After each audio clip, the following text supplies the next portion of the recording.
ஆதி சதுர்வேதங்கள் ஓதும் பரஞ்சோதியே எங்கள் அச்சனார் கோவில் அரசே.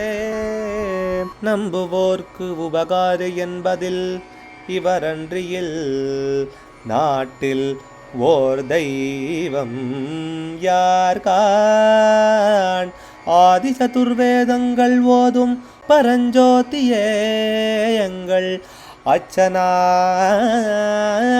கோவில் அரசே. சுவாமியே சரணமையப்பா.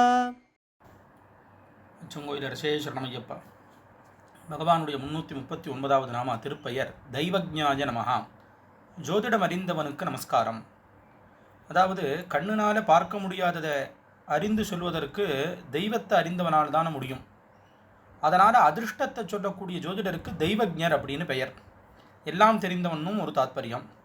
ஜோதிஷம் அப்படிங்கிறதான வான நூல், அஷ்டானமி அஷ்டாடஜின்னு சொல்லலாம். இது வேதத்தின் கண்ணாகும். வேத புருஷனுக்கு கண்ணாக சொல்லப்பட்டிருக்கு. ஷடங்கோவை வேதகாங்கிறதுல ஜோதிஷங்கிறது கண்ணு. கர்கர், நாரதர், பராசரர் முதலிய மகர்ஷிகள்லாம் ஜோதிஷ சம்ஹிதையை இயற்றி எடுக்கார்கள். அதில் வராகமிகிரர் பிருகத் சம்ஹிதையும் பிருகத் ஜாதகமும் எழுதியிருக்கார். ஆரியபட்டர் ஆரியபட்ட சித்தாந்தம் அப்படிங்கிற ஒரு கிரந்தம் எழுதியிருக்கார். சுந்தரேஸ்வர ஸ்ரௌதிகள் சித்தாந்த கௌஸ்துபம் அப்படிங்கிற ஒரு கிரந்தம் ஜோதிடத்துக்காக எழுதியிருக்கார். ஜோதிட சித்தாந்தம் ஸ்கந்தம், அதாவது ஹோராஸ்கந்தம், சம்ஹிதாஸ்கந்தம், சித்தாந்த ஸ்கந்தம், ஹோராஸ்கந்தம், சம்ஹிதாஸ்கந்தம்னு 3 ஸ்கந்தங்கள் அடங்கியது. ஸ்கந்தம்னு சொல்லிச்சோன்னா எல்லாம் சேர்ந்த ஒரு பகுதின்னு அர்த்தம். அதனால் அதற்கு ஸ்கந்தத்ரயம் அப்படின்னு பெயர். சித்தாந்த ஸ்கந்தம்ங்கிறது வியக்த கணிதம், அவ்யக்த கணிதம், க்ஷேத்திர கணிதம், சமீகரணம் அப்படிங்கிறதெல்லாம் சேர்ந்தது. பாஸ்கரர் லீலாவதி அப்படிங்கிறதான ஒரு கணித நூலையும் கிரகங்களுடைய போக்கு, அதனுடைய நிலை முதலியவற்றை பற்றி சித்தாந்த சிரோமணிங்கிற ஒரு நூலையும் எழுதியிருக்கார்.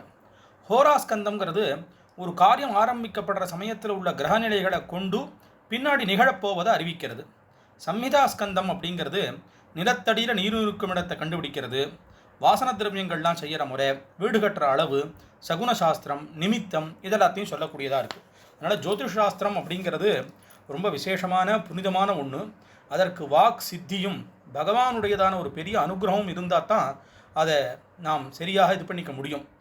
வெறும் கணக்கு மாத்திரம் கிரகங்களை பார்த்து சொல்கிறது அங்கே விஷயம் கிடையாது. ஆனால் பகவானுடைய அனுகிரகம் ரொம்ப வேணும். ஆனால் அப்படி தெய்வஜனாவே இருந்து தெய்வஜர்களுக்கெல்லாம் தெய்வஜனாக இருக்கிறவர் அப்படின்னு எல்லா சாஸ்திரமும் தெரிஞ்ச ரூபியாக இருக்கிறவர் அப்படிங்கிறதான ஒரு அர்த்தத்தோடு இங்கே அமையிறது.